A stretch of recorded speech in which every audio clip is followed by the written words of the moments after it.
A train travels 180 km at a uniform speed. If the speed had been 9 km per hour more, it would have taken 1 hour less for the same journey. Find the speed of the train. अब देखिए यहाँ पर कहा गया है कि अगर हमारे पास एक ट्रेन है, वो ट्रैवल करती है 180 किलोमीटर की जर्नी को किसी एक सर्टेन स्पीड से, मान लेते हैं कि वो स्पीड है v, तो यहाँ पर जो टाइम उसको लगता है, यहाँ पर टाइम कितना आएगा 180/v। अब उतना ही टाइम अगर हम देखें तो 180 किलोमीटर की जर्नी में अगर उसकी स्पीड 9 बढ़ जाती है तो जो नया टाइम आएगा हमारे पास वो कितना रहेगा, वो 1 आवर लेस रहेगा, 1 आवर लेस रहेगा देन t1।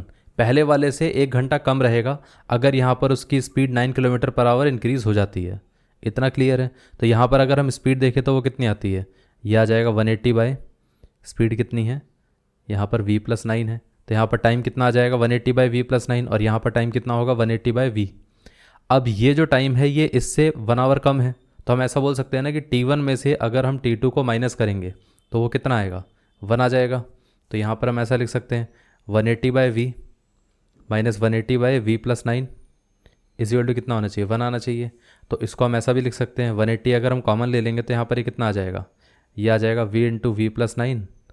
अब क्योंकि हमने 180 यहाँ से कॉमन हटा लिया था तो यहाँ पर हमारे पास 1 रहेगा, यहाँ पर भी 1 रहेगा, तो 1 × v + 9 कितना होगा, v + 9। यहाँ से 1 था, 1 × v कितना रहेगा, v = 1। अब ये देखिए कितना आएगा 180, v से v कैंसिल आउट हो जाएगा तो ये आ जाएगा 180 × 9, और यहाँ पर ये कितना आएगा v² + 9v = 1। इसको क्रॉस मल्टीप्लाई कर देते हैं तो यहाँ पर ये कितना आ जाएगा v² + 9v।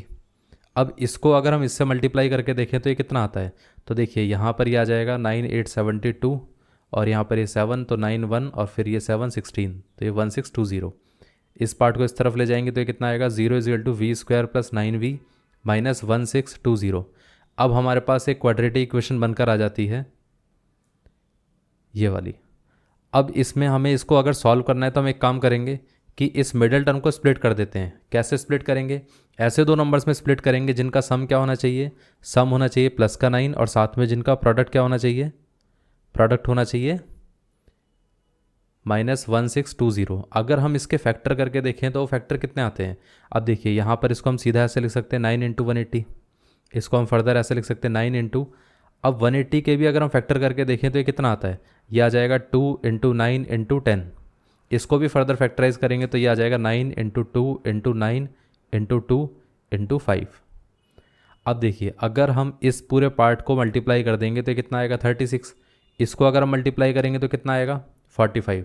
तो यहाँ पर हम इसको ऐसा बोल सकते हैं ना कि ये आ जाएगा 36 × 45।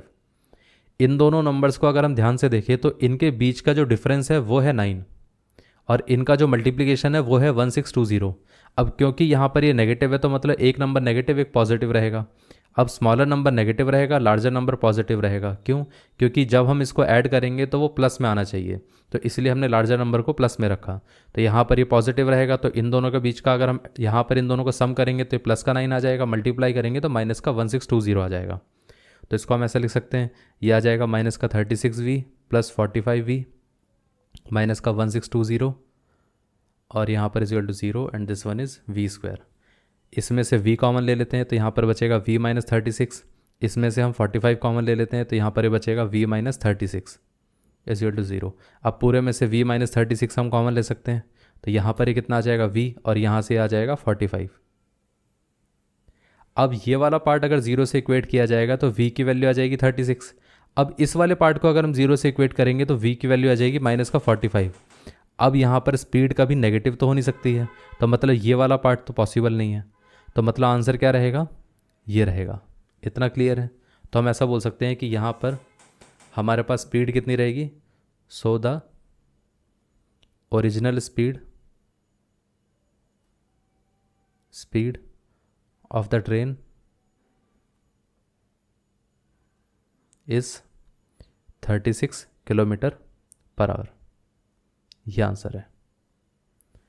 अब आप इसको फर्दर वेरीफाई करना चाहें तो आप वेरीफाई भी कर सकते हो, वरना इतने में आप आंसर करके छोड़ दोगे तो भी आपका आंसर हो जाएगा। ये पार्ट क्लियर है। तो ये आंसर था।